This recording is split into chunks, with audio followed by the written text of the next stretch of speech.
Good morning. Welcome to Carol's Story Time. The story I want to tell you today is called The Angel That Loved Him.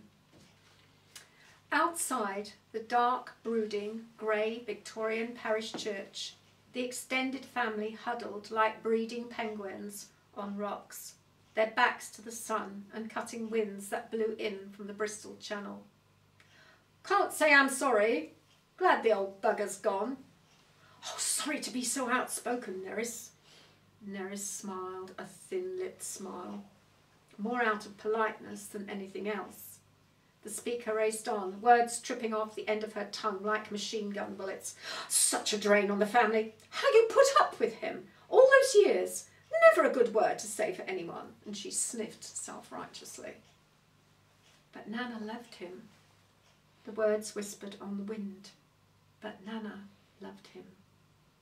The previous speaker snorted derisively and stamped her feet nervously where she had spoken out of turn. "Just come to support David and Blodwyn," she muttered. "David's got so thin." "Best go in," said her spouse, firmly taking her arm and leading her towards the church door. The spring sun streamed through the magnificent stained glass windows, casting pools of dancing colours on the white and terracotta Victorian tiles of the chancery. "I am the resurrection and the life," intoned the priest, as he walked up the aisle in front of the Union Jack draped coffin, ensconced on a trolley and drawn, not carried, shoulder high by pallbearers.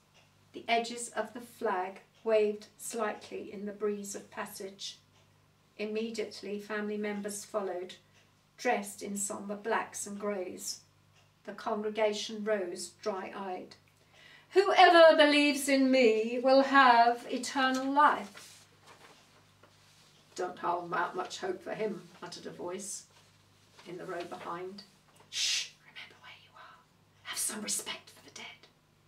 The coffin, with its wreath of nodding Easter lilies and blue irises, the only flowers in church on this Maundy Thursday, plus proud display of Grandpa's war medals, arrived between the two oaken candlesticks with their chubby, white lit candles. The voice fell silent as the family took their places, sons and wives. The wife of the eldest son defiantly clicked her way to the front row seat in signature beige court shoes. Grandpa, ever a stickler for etiquette, would not have been amused. The rest of the family sat in the rows behind. The congregation rose to sing the old patriotic hymn, "I vow to thee, my country," from the order of the service, where the face of an 18-year-old sailor smiled up from the sepia-tinted photograph.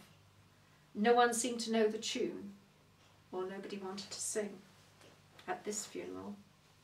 The granddaughter rose to give the eulogy, but found it difficult and said so. She explained it had been difficult to write because he was difficult, but Nana loved him. And with that she sobbed uncontrollably. Nana had loved him, so why couldn't they also have loved him? Her eldest sister stepped to the rescue and carried on reading the eulogy. She read of a life of promise, of a mother's darling favourite, protected from the wrath and vicious tongue of a drunken father. Grandpa, frightened of his own successes, which were not lauded by his father, but rather belittled. He was always striving for perfection, but never believed he had achieved it. He looked for it in others, but he never found it. He had entered the Navy aged 18 and served in the most horrendous theatres of war. The Mediterranean, otherwise known as Bomb Alley, on the Malta convoys, the Atlantic and the Far East, the loss of friends right next to him, they were there 1 minute and blown to bits the next, experiencing things he could not, and he never would, talk about, locking them deep into the archives of his mind, brooding, always brooding. Then marriage to an angel who loved him with a deep passion. The girl's voice faltered. The younger sister walked out and stood there with her arms round her, ready to take over. But the middle sister picked up and continued, and the eldest sat down, wiping a tear from her eye, not for her grandfather, but for her Nana, who had loved him. Then the birth of 3 sons who were drilled with military precision on a daily basis from the time they could toddle. Nothing they did was ever good enough. Superior seniority feared and respected, but not loved. He joined the territorials, rose through the ranks, loved by no one except his angel wife, rejected but not loved, respected but not loved.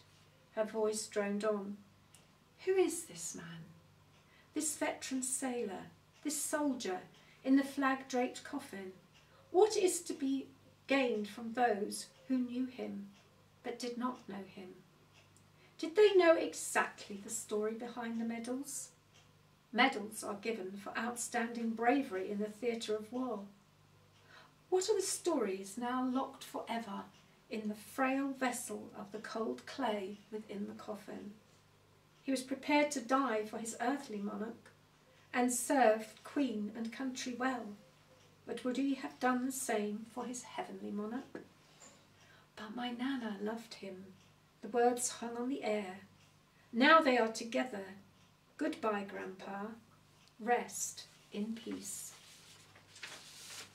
The speaker sat down and the congregation rose to sing the final hymn, the sailor's hymn for those in peril on the sea. The voices rose. Was it in relief that the ordeal was over? The coffin passed down the aisle and out to the Black Maria, waiting to carry him to his final resting place beside the angel who loved him.